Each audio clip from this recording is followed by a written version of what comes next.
The Economic Development Director for the City of Marysville and Union County, and thank you all for coming tonight. This is the fourth edition of our speaker series on economic development and prosperity series. So again, thank you for coming. Tonight is a really interesting presentation on how a local economy works, with a lot of data about Union County and Marysville, so you learn a little bit about that. And again, thank you all for being here. I'm going to read a bio. I'm not going to talk that much. Bill Fruth, who's going to speak here, he'll talk and provide you information. Bill's been here before. He's also talked at ED 411 a few years ago, which is our Regional Economic Development Forum. So Bill has experience here in Ohio as well. I'm not going to read his bio really quick here. But for the past 25 years, Bill Fruth has served as an economic development consultant for communities throughout the United States. He is the president of POLICOM Corporation, an independent economics research firm located in Palm City, Florida, which specializes in studying the dynamics of local economies. POLICOM determines if an economy is growing or declining, what is causing this to happen, and offers ideas and solutions to improve the situation. Fruth has personally evaluated the data for more than 800 local economies in the United States, created more than 200 economic and community studies, and has provided presentations and workshops for the state, national associations, and community forums in 40 states. He has been recognized by the Florida Administrative Court as an expert witness regarding local economies.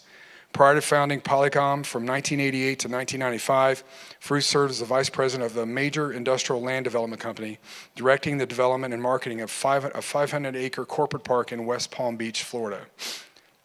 Prior to founding POLICOM, wait a minute, I'm reading that again, sorry. My eyes are getting old, as you can see. Previously, he was president of the Business Development Board of Palm Beach County, and during the tenure was named Florida's Economic Development Professional of the Year. From 1980 to 1984, this is where we I really love Bill. He served as a full-time capacity of the mayor of Tiffin, Ohio, which we're all familiar with. During that time, he was named one of the 5 outstanding young men in Ohio and was heavily involved in economic and community development statewide. Fruth received his Bachelor of Science and Master of Arts degrees from Bowling Green State University in Ohio. Let's welcome Bill Fruth. Well, thank you, Eric. Ladies and gentlemen, it's great for me to come back to Ohio, my birthplace. I forgot my suit coat. Luke, can you get it? It's on a hanger in the back seat of my car at the parking garage at West Palm Beach Airport. I feel half naked up here. But I always like coming back in the spring because you smell the crops coming out of the ground and everything else. You got 3-4 good months of weather up in Ohio. Today, we're going to review how a local economy works, the flow of money into an area and the flow of money out, and what causes that to happen. We're going to discuss the Union County economy. Is it growing, declining? What's causing that to happen? Then we're going to look at opportunities for the future, because, as Yogi Berra said, everyone has a future. He said it differently than that, but he's a wise man. And we're going to discuss some of the things that an area needs to do to improve their local economy. And what I've learned from giving presentations, I've literally done it all around the country. I've been to dynamic, strong, growing areas. I've been to areas that were just in terrible economic condition that grew into very dynamic areas. But I've also been to areas that were dynamic at one time but have fallen into economic an abyss, and areas that have been in poverty for the last 30 or 40 or even 50 years. So I've been to virtually every type of community you can go to. And I'm hoping that after I'm done speaking that you folks will have some questions, specific questions about what you folks may want to do or what you need to do to have quality economic growth for the future. So let's learn how a local economy works. First of all, imagine that all the wealth of your community is in a bucket. It gets sloshed around. It goes from person to person, business to business, business to government, government to people, around and around and around. The money in your economy is churned and mixed. But there's a problem. There's a hole in the bucket. And the wealth of your community is being drained from it. Every time you buy a pair of shoes, go on vacation, make your life insurance premium payment, buy a shirt, buy a car, money flows out of your economy. Of course, I just gave 2 examples here where it doesn't happen. And goes to those communities in which those products were made or service provided. I immediately thought of Nationwide Insurance and Honda. But that is an example of where the money goes to. It leaks out of a community. So what's a community to do? Well, it has to import new, rejuvenating wealth. And this money enters the economy, gets mixed and churned, goes back and forth, up and down, by this mix that goes on, and then is eventually consumed. Another way to look at this, we have a lawnmower up here. And this lawnmower has all kinds of parts to it. It has a handle, it has a grass catcher, wheels, an engine, everything else. And these parts all fit together. And when this lawnmower is running, it is just great because it makes our lawn, fertilized by Scots, look so beautiful. But there's a problem. It will not function at all unless there is fuel for the engine. Now I'm showing gasoline, but there's a lot of electric lawnmowers out there, but fuel needs to push all these parts. Well, the fuel is the money entering your economy. And all of these parts are the consumptive businesses in the community that cannot function unless this money and fuel comes in. The primary or contributory industries make goods or services which they sell outside the area and consequently import the wealth. The consumptive dependent industries use this money. Typically, 90% of all business enterprises are consumptive in nature. They're using the money that is in the bucket of wealth. The growth of an economy depends upon the volume of money coming into an area. And the growth, and the quality of an economy depends upon the quality of the employers and the nature and the source of the money flowing in. I'm going to talk about both those things pretty quick. So, how do we improve a local economy? It's really pretty simple. Create more primary industry jobs which pay a wage higher than the area average wage. By doing this, more money comes into the area and the quality, the overall economic quality of life for the people living and working there improves. And let me show you why. This is an economic principle. What we have here, and I'll use this, this is what we call wage skill ladder. An individual is compensated in direct proportion to the value of their service for what they do. The greater the value, the higher the skill necessary to do it. And suppose we have a company that is looking at Union County, and they've looked around and they said, okay, we do something pretty complicated.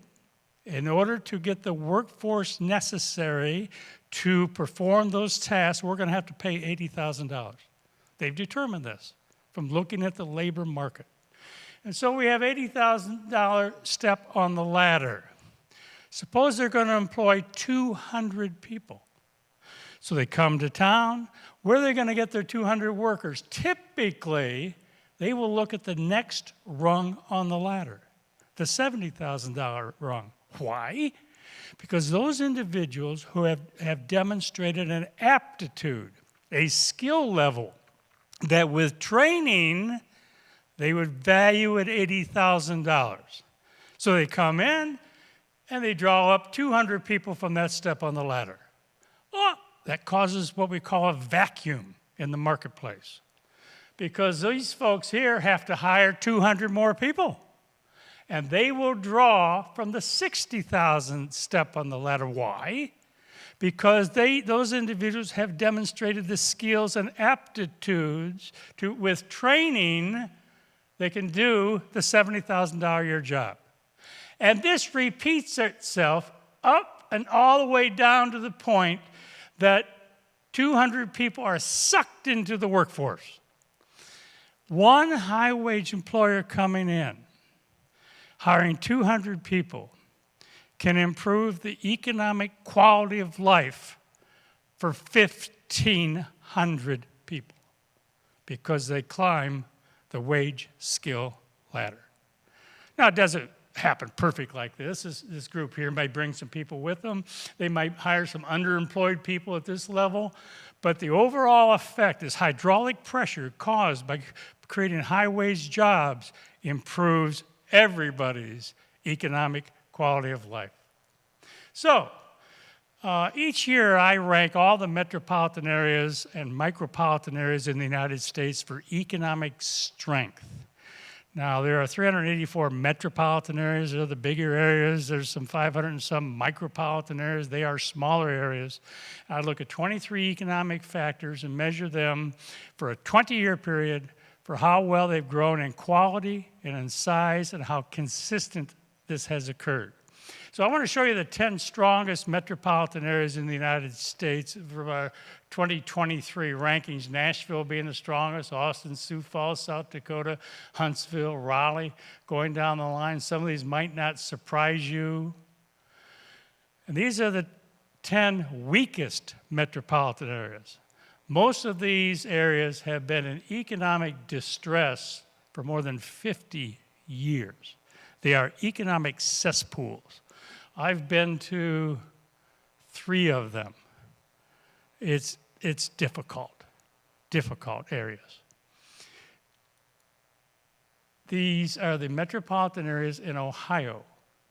In Columbus, this is where they ranked in 2023, and we go back the last 5 years to see if there's a trend. Columbus is the 24th strongest metropolitan area in the country. You can see that over the last 5-year period, they're pretty much always in the 20s. Cincinnati's not doing too bad. They're the 45th. Akron has actually done better than I, being from Ohio. For a Northeast Ohio area, they're doing pretty good. Dayton, Kettering, Cleveland. But then we have a whole group of metropolitan areas that are in the lower half, and here's the bottom 10% of Springfield, Mansfield, Youngstown, Weirton. Ohio has some strong economies. We're standing in one of them right now. But a vast majority of the metropolitan areas in Ohio are extremely weak economies, unfortunately. So let's take a look at Union County. Now, what I did, let me see what I have here first, is farming. Farming's still pretty strong here. You folks set a record. This is year 2000. Here's 2021. That's the last year we have good quality data. This is the sales of livestock. This is the sales of crops. This is the combo. And between 2020 and 2021, exceeded $250 million in sales. Now, having grown up on a farm in Northwest Ohio, I know that next year we could lose $100 million, but that's farming. That's what we do. A buddy of mine's a farmer, and in fact, actually, it's his brother's the farmer. And his brother won the Florida lottery, won $1 million. And his brother asked him, I said, well, what are you going to do with the money? He said, well, I'll just keep farming until all that money's gone, too. I heard that from Earl Butts. I don't know if anybody here remembers him. So I took your data and ranked you as if you were a metropolitan area. There are 384 of them, and I did it for 3 time periods. The average annual increase. What this is, I ranked your percentage increase and average them out for these time periods. And so we have 5 years here from 2017 to 2021. The 10-year period, which includes this, and then the previous 10 years goes back to 2002 and 2011. So, population growth, if you were a metropolitan area, you have been the 12th fastest growing one in the last 5 years. Job growth, the 84th fastest one.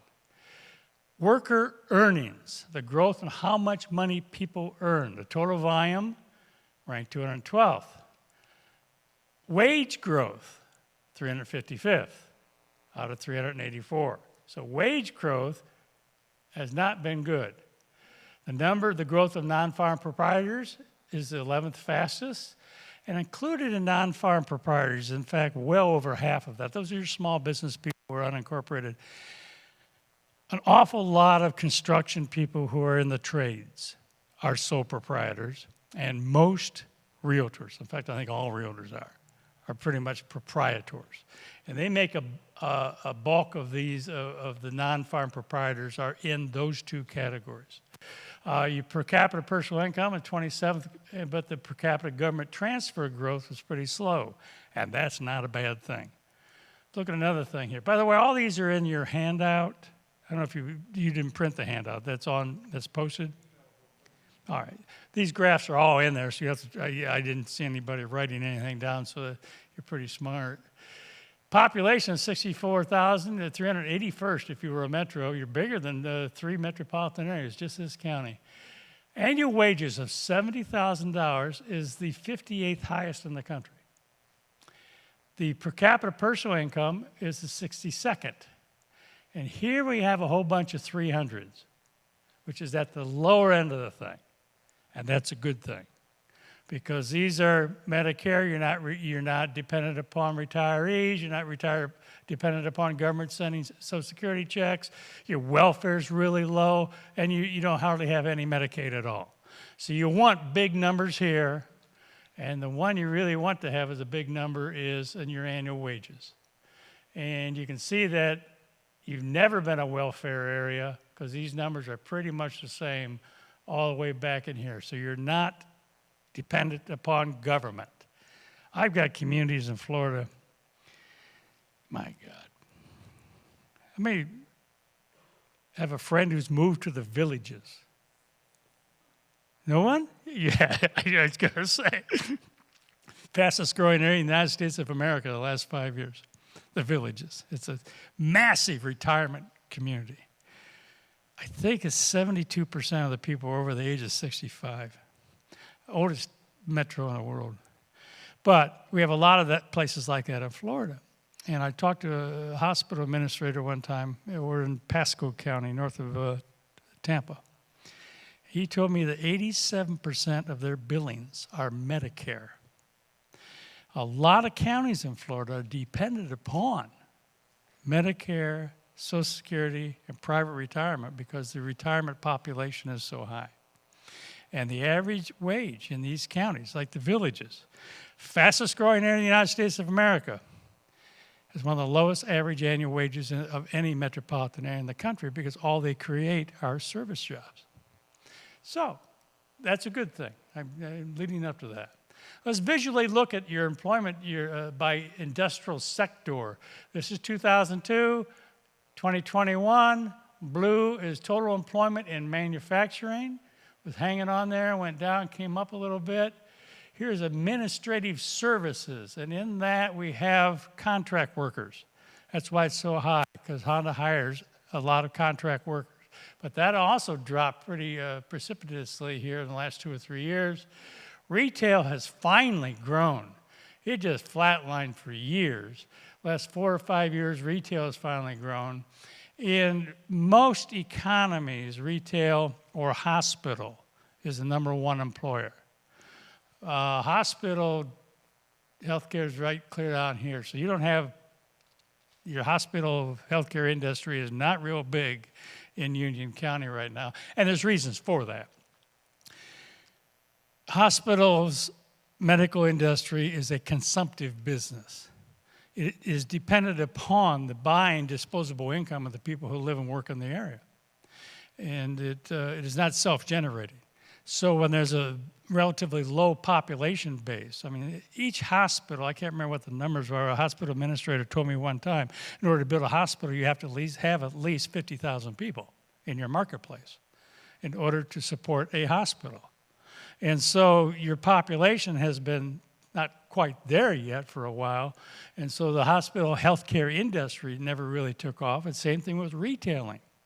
I mean, there are retailers out there who won't go anywhere unless there's 100,000 population within the market.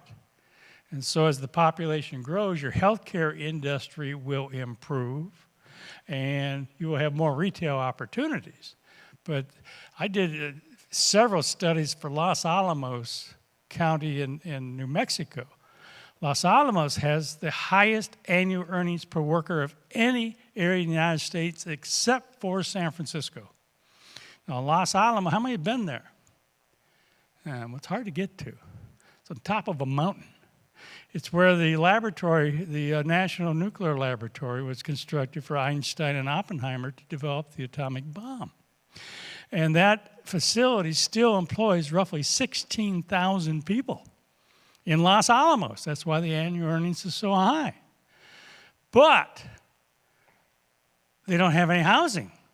And so 3/4 of those workers have to commute every day from Santa Fe. They also only have a population of roughly 14 or 15,000 people. They have no retailing. They don't have a used car lot.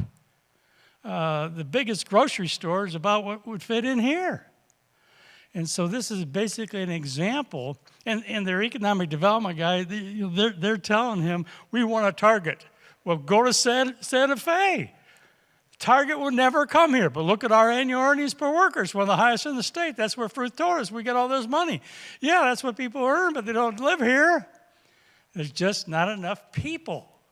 And that is going to change there because the land isn't there to put in the housing. It's on the top of a mountain, and so they built it there so no one could get there.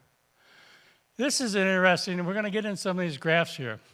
This is your relative growth in jobs, what we call factoring. We go back here to 2002, and these are basically annual percentage increases that we calculated an average for the red line are the 10 strongest metropolitan areas that I showed you. The green line are the 10 weakest metropolitan areas that I showed you, and the blue line is Union County. And this is the relative growth of jobs since 2002. So it's basically a 20-year period here. And you grew in jobs at a rate just as good as the top 10 economies in the country.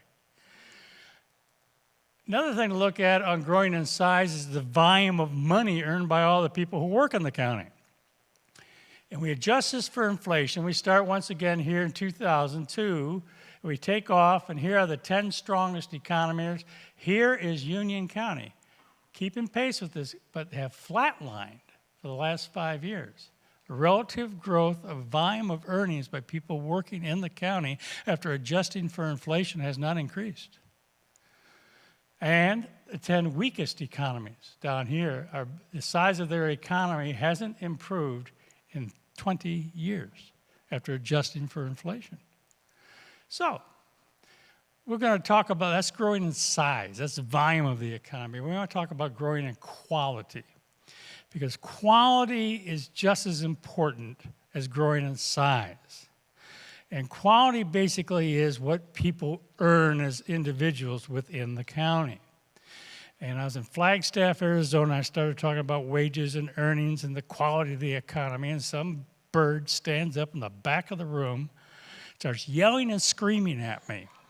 My quality of life doesn't depend upon money. You keep talking about money. There's more important things in life than money. Why do you just keep talking? Seriously, chill out. This is an economics program. So it is all about money, and there is nothing more important than money for the things money is intended. Money has purchased better housing, better clothing, better food, better health care, a more secure retirement than poverty ever has. And so we talk about the quality of the economy, we talk about what people earn. So we have what we call the great myth. And the great myth goes to quality. And the great myth is creating any type of job will help the economy. Doesn't matter what kind of job it is. Well, when it relates to quality, that just might not be true. Let me show you why.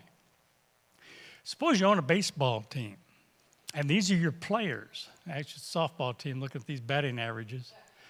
You got a 760 hitter, a 630 hitter, a 560 hitter, but you got some really good players. But you got some scrubs on the team. 131, 220 hitter. But your team average is 407. In this league, that is the top team batting average. Now, suppose your sister calls you up and says, hey, look, my two sons, your two nephews, can't find work. I want you to put them on your softball team so they can do something. Wait, are they any good? It doesn't matter. They got to have something to do. Put them on the team. All right. So you put them on the team, and guess what? They weren't very good. One bats 181, and one's a 220 hitter. Now, in this league, everybody has to play. By adding these two weak players to your team got bigger, but your team batting average dropped to 369. Or suppose you like this idea of having a whole bunch of people on your team, and you decide to trade your two best hitters for they're going to trade your best player for two 220 batters. Now you have the biggest team in the league, but you lost your best player, and your team batting average goes down to 305. Well, let's go back to the beginning. Suppose your two best players' contract expired, and they left last night on a bus to Albuquerque to join another team. Well, you have to have 9 players, so when they came to bat, they didn't come to bat in the next day's game as an automatic out, and your team batting average went from 407 down to 252. Well, these are baseball batting averages. What's this have to do with local economics? Well, they're actually average earnings per worker within a community based upon the workforce composition. And in this economy, there is an array of high-wage jobs to low-wage jobs, causing a high average earnings within the economy. In this economy, they added more low-wage jobs relative to their high-wage jobs. The economy got bigger, but the quality declined. In this economy, they lost high-wage jobs, but added a whole bunch of low-wage jobs, causing a much bigger economy, but the quality of the economy declined. This is very much like the United States of America over the last 25, 30 years. The proliferation of low-wage service and retail jobs. And in this economy, they lost high-wage jobs so fast, there wasn't even enough money floating around to create the low-wage jobs, and they had a volatile decline in the quality of their economy. So let's look at 2 ways we measure quality. And this all goes to wages, what people as an individual earn in their jobs in Union County. This is we factor for inflation, the annual earnings per worker, and the growth rate. And so we have the red here are the 10 strongest metropolitan areas. This is their growth in quality. Here are the 10 weakest economies in the United States. And here is Union County. That the quality of the economy actually today is not as good by this measure as what it was 20 years ago. Let's look another way. What is the percentage of the national average wage that the Union County is of the national average? What percentage? And you don't have to be at the national wage. And the reason why it's cost of living. San Francisco obviously costs more money, so does New York. Miami probably costs more money than Columbus, Ohio. But if the line goes up, it's good, because that means you improved against the nation. If the line goes down, it's bad. That means you decline relative to the nation. Here are the lines. Here are the 10 strongest metropolitan areas that, for the last 15 years, have improved gradually against the national average wage. And for the last 15, the weakest economies have declined. And here's Union County. Back here in 2002, you're roughly 129% of the national average wage have declined almost 20 years in a row, down to roughly 89% of the national average wage. So the area has grown in size, but the relative growth in quality has been difficult. Now, that doesn't mean that's disaster. It's not disaster because your base was so high back in 2002. My God, because of Honda and probably Honda, your average is so high here, it's been very difficult to maintain. But there has been obvious dilution of the economy for the last 10 years. It has been diluting, and it's something that might want to address. So we look at what are the primary industries for Union County. This is the measure, identify what percentage of imported money is coming in from what place. What is bringing the money into the county? Well, number one, accounting for roughly 73% is manufacturing as the importer of wealth. Probably not a surprise to you. This might be outbound commuting workers is now the second biggest importer of money to the county. Now that's new. If I ran this chart 4 years ago, that would not have popped up. Then we go into farming, still strong. It's third, it's about 10% of the economy. Administrative, that's actually part of manufacturing because that popped up because of Honda, transportation. There's nothing else there that really applies. But let's take a look at this commuting thing. What we have here, and I don't know, anybody here work for the Census Bureau? Good. I'll tell you, I don't know what they're doing, but they are 3 years behind on putting out important data. I read where over half of the Census Bureau workers still are working from home. Maybe that's the problem. But commuting data should have been updated in 2021. I unfortunately have to use this data that was best available is 2015. But it's showing us that Union County, he asked the question of those who live in Union County, where do they work? Only 51% work in the county. 33% outbound to Franklin County, Delaware County, Logan, all the way down the line. Number of outbound commuters, roughly 17,000. Here's the pie chart showing the same thing right there. So we look at the next question of those who work in the county, where do they live? Well, for those who work here, only 41% are local residents. 23% who work here come from Franklin County. 9% from Logan, Delaware, all the way down the line, and we have 25,000 inbound commuters.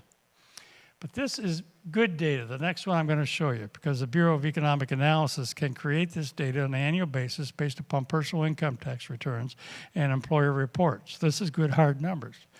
What we have here in this graph is the amount of money earned by people who commute out and by people who commute in.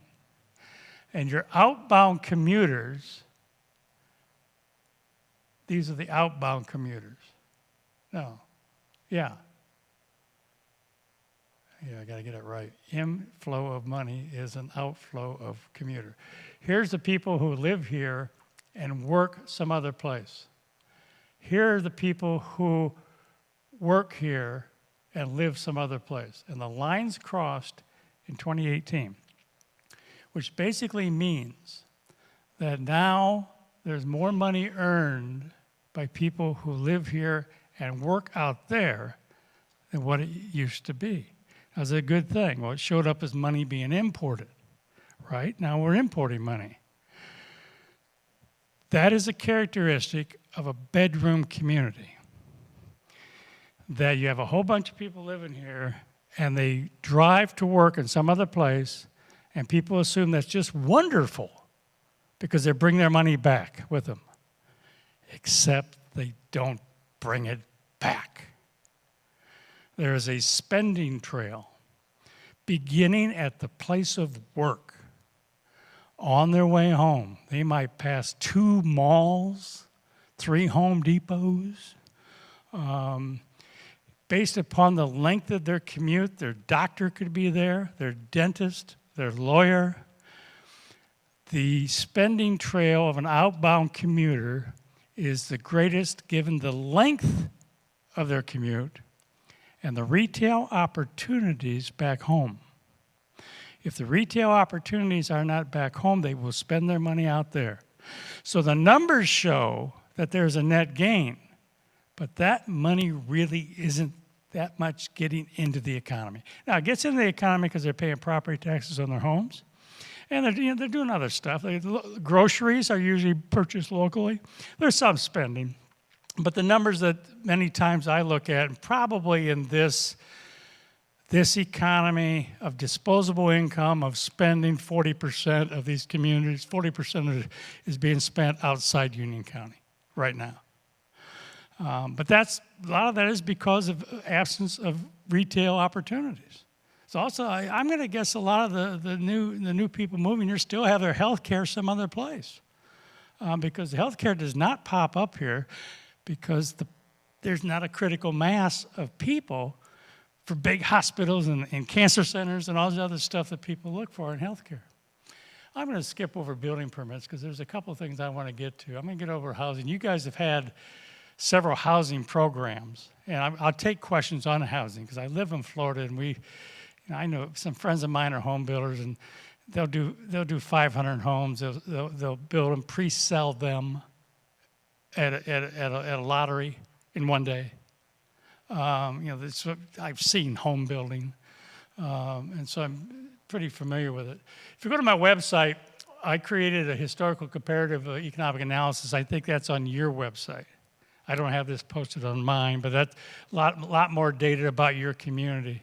So get that from the chamber. If you go to my website, policom.com, there's a booklet called The Flow of Money, which is an educational tool. It's about 28 pages. It's used at universities and training for economic development programs all around the country. It tells the same story, basically, I'm telling here. All the rankings for all the metropolitan, micropolitan areas are there. And I did a paper on business incentives. Are they good or they're bad? What are the problems with them? What communities ought to offer? If you're interested in business incentives, you can also download that paper. So, Union County, you're going to have population growth. It's going to continue. However, there is a danger of becoming a bedroom community. Bedroom communities are difficult places for government to function because and there's a disloyalty of a person. The loyalty many times for a commuter is to the place of work and not to where they actually live. Until they get 3 or 4 or 5 years and their kids are in school. The area needs quality economic growth. We saw that this is going down like this. There's reasons for it. A lot of it was because retail is now catching up, and that's a low-wage industry that has caused some of that dilution. And, however, the area needs to create the opportunities for live and work, earn and spend, that people have a good job here and they live here. That's the best economic scenario. And there should be concentration on that as much as anything else. So I want to get into what industries should we look at for the future. Because the future, if we don't screw it up, is going to be very dynamic. There's a lot of really great things going on out there. And during the COVID, I had time to study the data, and I wanted to identify the top industrial sectors that were going to grow over the next 10, 15 years, pay a high wage, and be primary in nature. And I'm going to show you that list. These are, we call them 20 for the 20s. And they're all being driven because of the microprocessor. The growth industries over the next 10 to 15, 20 years are all driven by the microprocessor. Gotta check my time. I can't read my watch. What time? 6:14. I'm supposed to be done at 6:30. I'm going to go quickly through this. These are driven by the microprocessor. I'm going to point it toward the thing. By the way, that's a self-driving truck. By 2033, half of the tractor trailers on the interstate highways will not have a driver in them. This is coming. And that's just one thing. It may not look like that. That's most of them are being converted. They all are primary in nature, will pay a wage, and now these are the 20. And the reason I show this chart, we got software publishers, electronic shopping, computer system design, management, data processing, management of companies, medical and diagnostic, scientific research, motor vehicle manufacturing. Here's the percentage increases in the country I've highlighted the ones in green where Ohio exceeded the growth rate of the nation. Which you did that in data processing and hosting, decent wages, management of companies, 114,000. These are the wages that were paid in 2019. I didn't update this because COVID was such a wacko year. I didn't want to bring COVID data into this. So I just didn't update it from 2019. Here's the next group. And Ohio did pretty good in 5 of them. Lost to medical equipment manufacturing. Just these 20 will create 3.7 million high-wage jobs by 2030. 2,500 new factories will be needed. 1.5 million square feet of high-tech space and an economic development projects. That's when I was in economic development. That means I had an inquiry about, do you have 10 acres so I can build a 30,000 square foot factory? There'll be 8,000 economic development projects just for those 20 sectors. Now, 12 of the 20 are manufacturing. And people wonder, wait a minute, manufacturing is declining. Why would you target manufacturing? It's because manufacturing is changing dramatically. This is the number of people employed in manufacturing since 1950 through 2022. It went up, leveled off, Niagara Falls, and has grown every year for the last 15 years except for the COVID year. Why? Why do we have these ups and downs? Well, we have the ups and downs. Whoops. There we go. Principally because of international trade. Real quickly, here's 1950. We had trade surpluses. We could outproduce all the other nations of the world at this time, and we imported a great deal of wealth. 1975, trade surplus. These trade deficits right here were because of petroleum, importing of petroleum because of the Yom Kippur War when there was an oil embargo. This has been a nation of exporters since our founding. During the Civil War, we actually had a trade deficit, but through the latter half of the 19th century, we had trade surpluses. We had trade surpluses all through the early 1900s, except 1 year in the Depression and during World War II. Other than that, we have had trade surpluses for virtually all but 20 years since Benjamin Franklin and George Washington wrote the Constitution. Keep your eye on this. Here's that green surplus, and that's what has happened since. This was mostly petroleum, tennis shoes and T-shirts we imported, then China entered our marketplace. So let's put that manufacturing line across there one more time. When we have trade surpluses, manufacturing grew. We fought, leveled off, fought back against cheap soccer balls and tennis shoes, but couldn't fight back upon the onslaught from Asia. Except in 2010, we stopped it. How? Why? Why did we quit declining? And this is why we have a future. Because manufacturing has changed. That looks like Tiffin, Ohio right there. It's changed to this: advanced manufacturing. Fewer jobs, higher pay. Manufacturers have a choice: construct a cheap factory on foreign soil, employ low to semi-skilled workers, whole bunch of them, or construct an expensive factory in the United States and employ a smaller number of highly skilled workers, and that is what is happening. Because it is now worth doing. And the marketplace is huge. The marketplace for this is huge because of what we import. Now, what do communities have to have in order to be part of the 21st century economic development program? They have to have large tracts of approved industrial real estate. You have to have the land. If you do not have approved industrial real estate where you can expeditiously get building permits, and expeditiously in the economic development field is 90 days. Everything's ready to go. You can start building in 90 days from the time you make the commitment to do it. You're off the list. You won't be considered because companies will not wait for you to buy Farmer John's field, get it zoned, get sewer, water, and electric, and everything else out there. They know that could take a year, 2 years, or may never happen. Improved, approved. Hundreds of communities have this right now.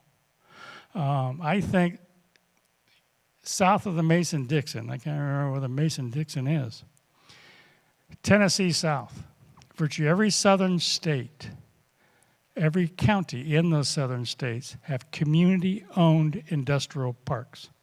That the community has purchased land, 100 acres, 200 acres, 500 acres, limited to primary industries, and they usually just give it to the companies because they know the economic value of having these industries come there.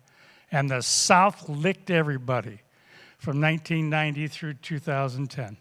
My God, Texas is unbelievable. I remember when President Obama was president, he announced, last month we had 300,000 new jobs created in the United States. Everybody's real happy about it. 200,000 of them were created in the state of Texas because they have adopted economic development programs.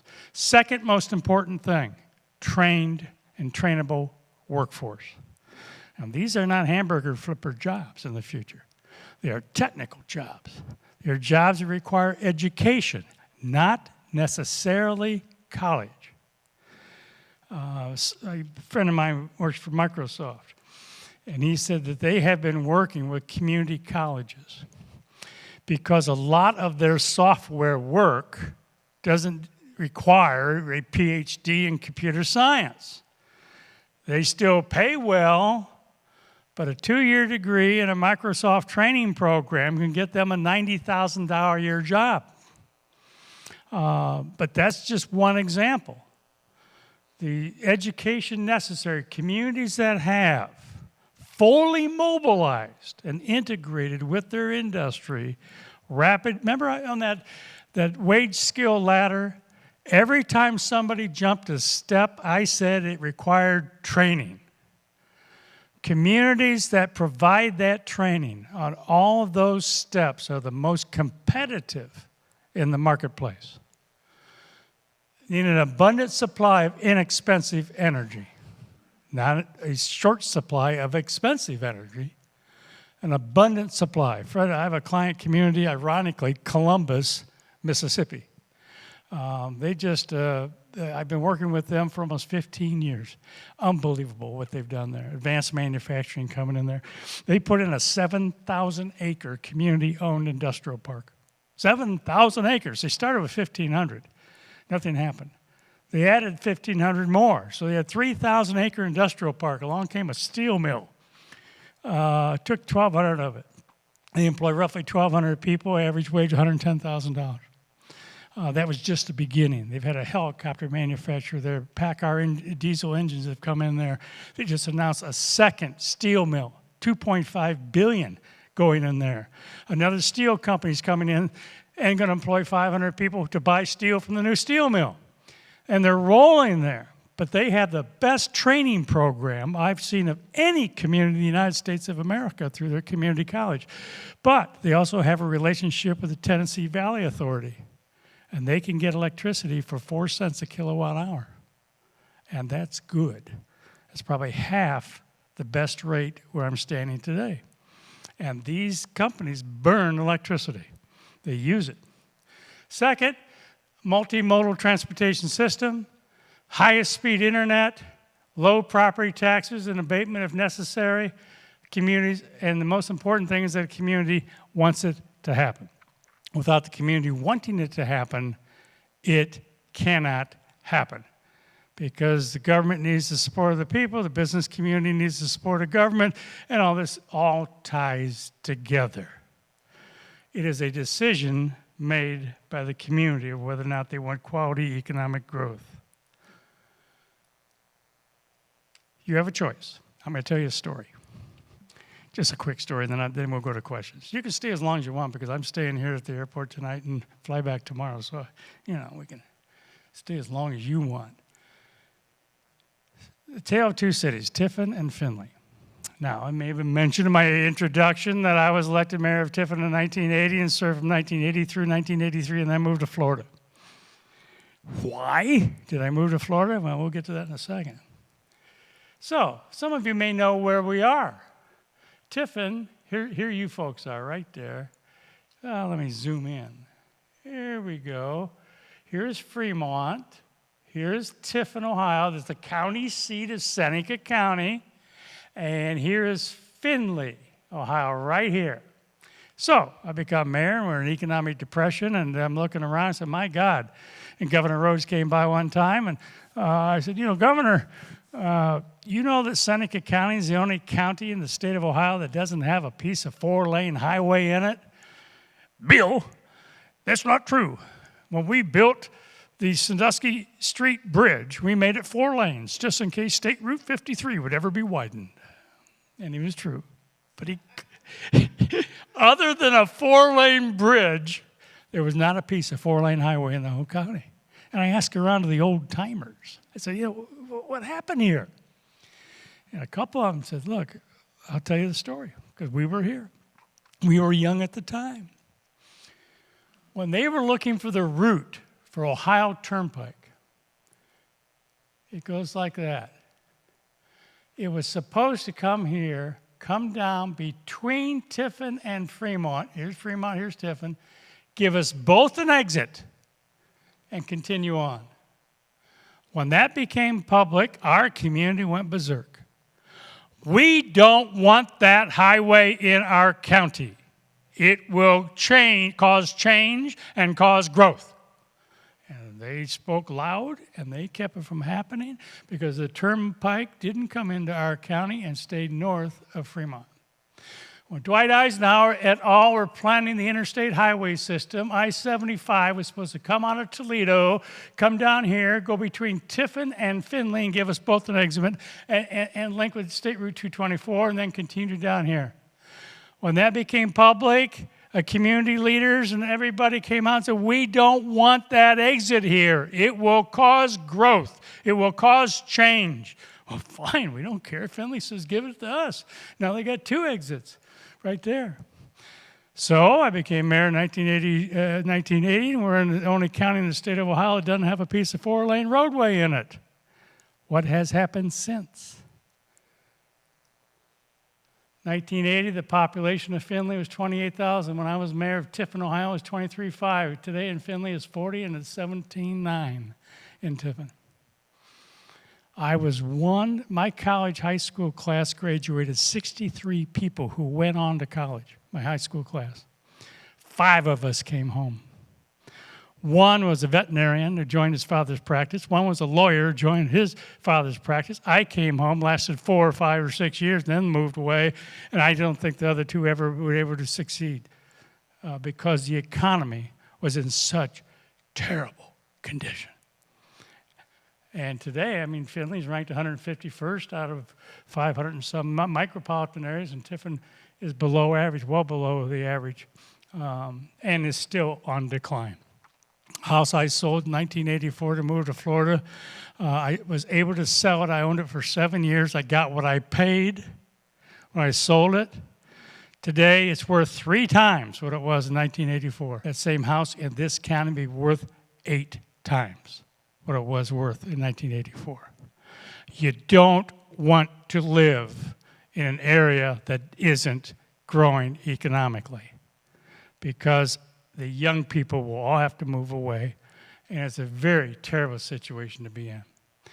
Ladies and gentlemen, I've given you a whole bunch of stuff to kind of think about, different modules and different issues, and I just hope that we can now have some kind of a discussion on these issues and maybe some of the things you're concerned about, and maybe we can come up with some solutions. Because I've seen a lot of different areas. I've seen what has been successful in a lot of different areas.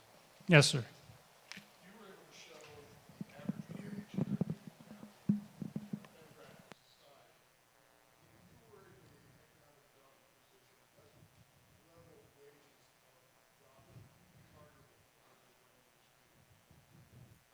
I gotta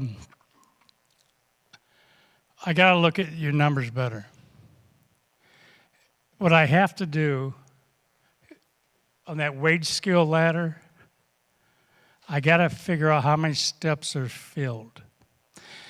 When I say that Columbus, Mississippi is one of my clients, it's a 3-county area that totals a whole 120,000 people. But I mean, Yokohama Tire is building a 4 million square foot factory there. They got 1.5 million up. I mean, it's unbelievable what's happening there. But it didn't come about by accident. But I bring them up because they had so many advanced manufacturing companies come in so fast. I mean, thousands of jobs. That they had the bottom rung of the ladder, because it's a poverty area. This is Mississippi. And then they had these 7, 80, 90, 100. The steel mill pays $100,000 a year. But there was no middle. And so that was the first community that in my goal study I did for them, I said economic goals, which identifies that wage level, that I had less than the area average wage. Because we had to fill those steps in the ladder, which in that county would have been roughly $40,000 a year jobs. Because those manufacturers are all paying 60 or better. So it was roughly 40,000 to plug them in there to get them going, because that was the future workforce for the $70,000 a year jobs. So the same type of study would have to go in here. I'm going to guess you have a big gap. The Honda's really high, and a lot of those people don't live here anyway. I have to see what you have in the middle, because it may wind up being 45,000 or 50. I wouldn't want to take it much lower than that, but because the math doesn't work then. But if you don't have those steps on the ladder filled, you got to plug them in so that you do have that. Because if you had somebody wanting to come here and say they're going to pay $80,000 a year, you might have a hard time finding a workforce because you don't have the feeder groups. Let's call it 60,000, which would be good money in Ohio. 65,000. You might have trouble finding that on the steps on the ladder. I don't know, because I didn't look at those numbers for this. Did I help answer your question? I probably made it more uncertain. Yes, sir.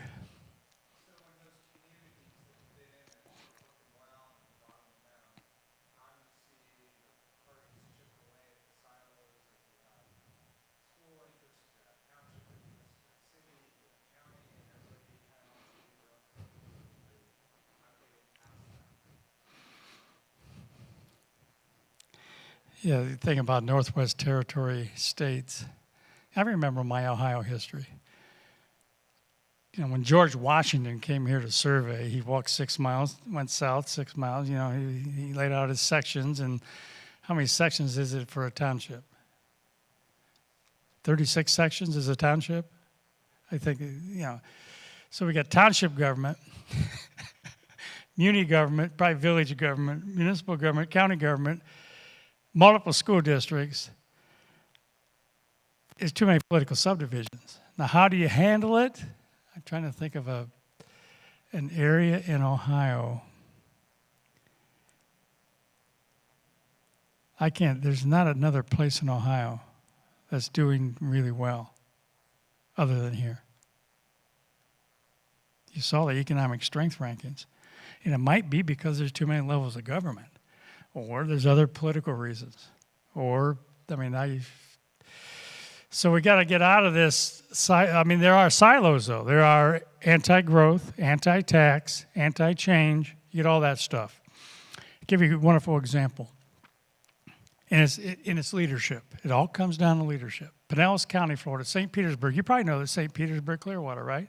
That's on the right coast. It's about 1 million people now. They started out like so many Florida communities as a retirement area. People went there to retire. So many of them started that after the interstate highway was built. So the high right now is about 26% of the population is over 65. I do a lot of work for Pinellas County, so you know this. They had a real problem with budgeting. And they enacted an aggressive economic development program. Now, they are infested with retirement people. And by the way, retirement people, I've been at public meetings where they've stood up and said, I didn't move here to have somebody else move here. You know, they come in, they buy a new house and a new subdivision and go to a new golf course, then join the committee to stop growth. I mean, it's the way it is.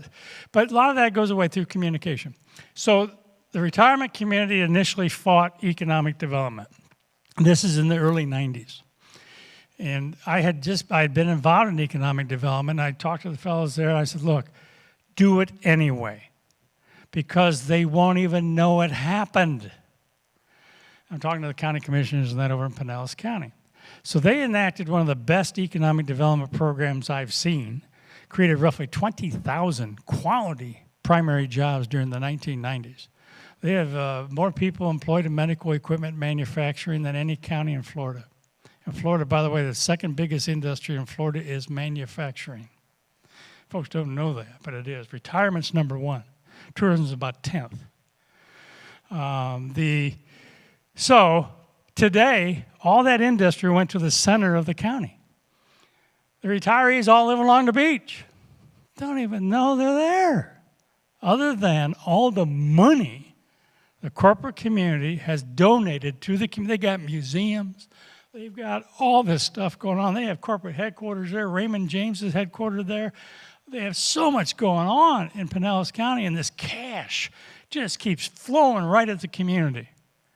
And so they overcame this resistance from the retirement community. I was in Vero Beach. You know Vero Beach? Anti-growth retirement group.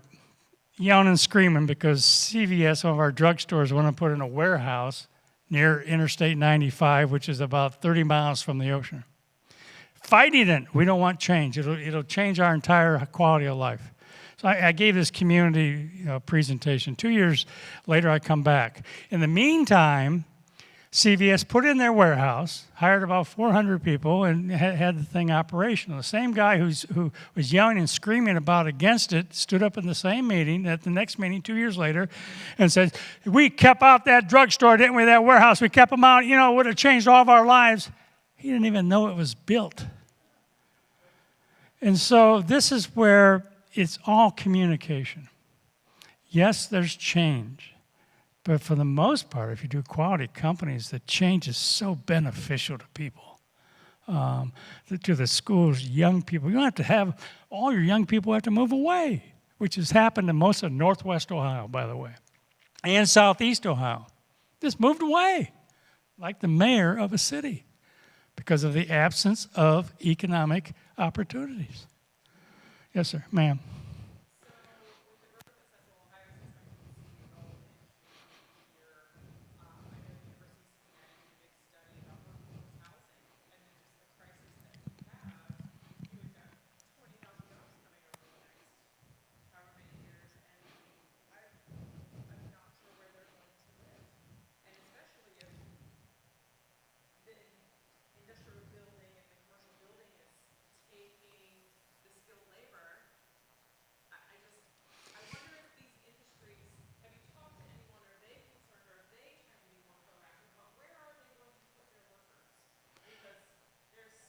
Well, are we talking about Intel? Well, I mean, Intel workers can afford to live anywhere they want because the wages are going to be so good. Well, okay, but there's a deficit because the marketplace, especially in Licking County, I could show you I had Licking County's building permits up there. They had flatlined for years. They haven't been doing much of anything there. But new housing many times is driven by the economy. For some reason, when you have a core county like Franklin, Columbus, or Nashville or some of these other ones, for some reason, population growth goes to the north. It happened in Atlanta. Went up to Buckhead, and it goes to the north. It has something to do with the magnetic field or something. I don't know why, but that's what it does. So Delaware was your first, and you're sort of north this way. Licking's to the east. Yeah, east. And so it just didn't get the growth, but they're going to get it now. So everywhere I go, not everywhere, a lot of places they don't have a problem with workforce housing. But I go to a lot of places that say they have this problem. I haven't met a home builder yet that won't build a home if somebody wants to buy it. So, apparently we have a lot of buyers out there, right? We have buyers for homes.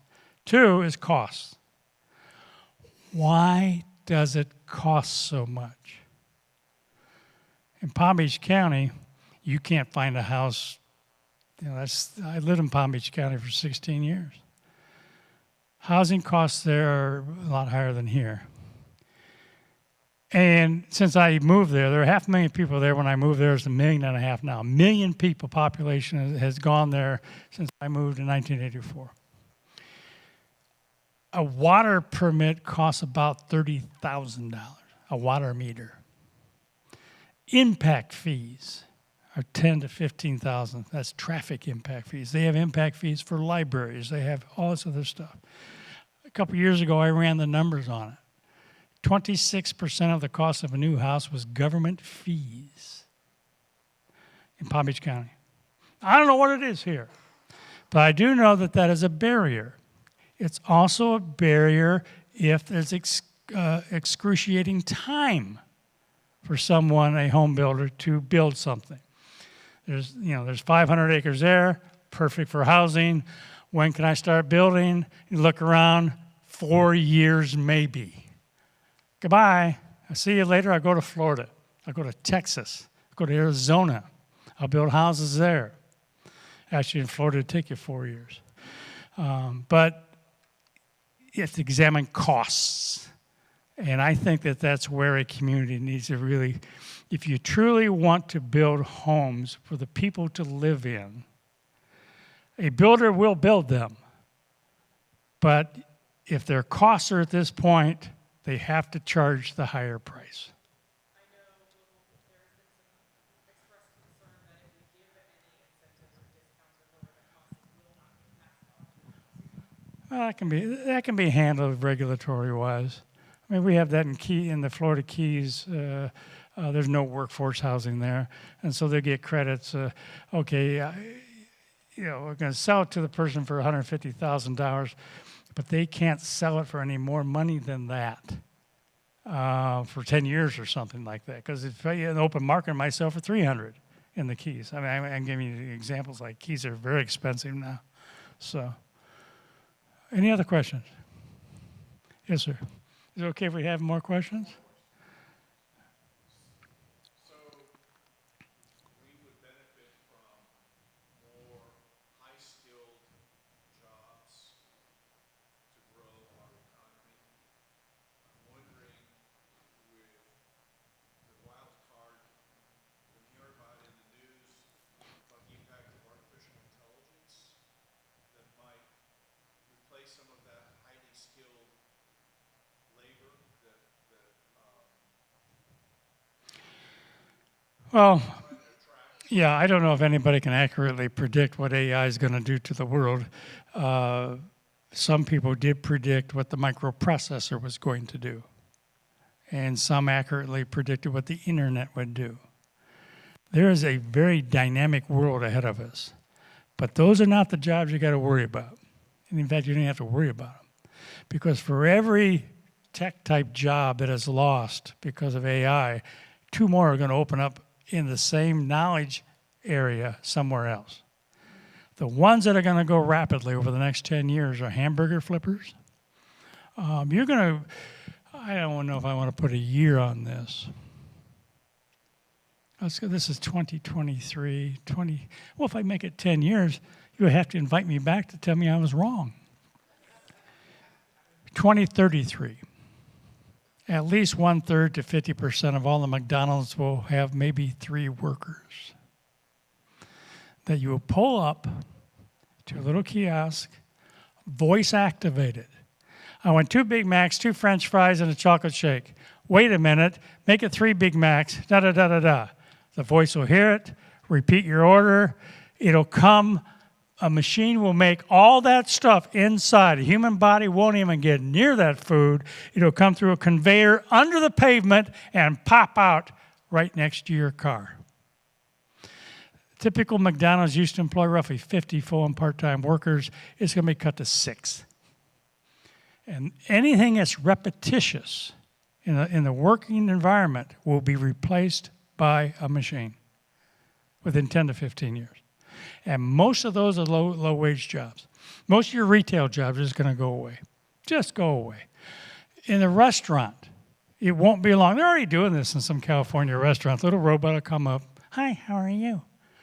Take your order. Go back. Another robot will come. Who had this? And the robot will have several different little arms. Who had the steak medium rare? Here you go. And you're going to have to help them initially. The robots they have right now can't just set it right in front of you. But the servers and the cooks in the back, half the cooking staff will be gone. That's happening. And that is the biggest problem with labor right now. It's not the high-end stuff. It's the low-end stuff. Getting someone to work in restaurants and retail and the low-wage jobs. And this is why they will be the first to go. Trucking's going to go because of a very difficult. A truck can run 24 hours, I think, on a full tank of gas. I can't remember. If it can't, it will. But if this is auto-driven truck, it never has to stop until it needs fuel. It just goes on and on and on. It doesn't get sick. That's happening. But this is what we're looking at in the future, and this is where this training thing, second most important thing, education, not college degree necessarily. God, anybody gets a liberal arts degree today? Crazy. But education, learning how to do stuff, is the future. And if you do that, and what I'm advocating for your community, don't allow yourself to become a bedroom community. Also get the industry here. I mean, that's going to go on for a while anyway. It's a desirable place to live. You're going to sell some houses. You're going to see some, this community thing's going to go on. But if you have live and work, earn and spend, you build your own economy, you will develop just a wonderful community. The community will be so much stronger. And you have that corporate community throwing cash at stuff. I know they probably do now. I bet you Honda and Scott's all throw cash at your community stuff. You get more of them in here, and you're just going to just love it, and everybody's going to be better off. No, you can stick around maybe if anyone has questions. Yeah, I'm going to come down and join you. Questions, but want to get everyone out of here. But again, thank you for coming tonight. We do have upcoming sessions. There's actually a session on June 21st. We do have a representative from Pulte, a representative from Rockford, and Don Kinney to talk about their housing projects in the community and what it means to the community. And then on the 19th of July, we will have, as you can see, a school panel discussion, as well as preparing how we prepare for growth. And then we have a business leader panel discussion with some large businesses and small businesses to talk about why growth is important to them and what it means to them. So those are the upcoming speaker series. Thank you all for coming tonight. We'll get you out of here. Bill will stick around. If you have any personal questions to ask him, you're welcome to do that. But thank you all. And let's give Bill a round of applause. And let's give the Avalon Theater a round of applause. What a great facility to have in our community. So we thank them as well. But thank you for coming tonight.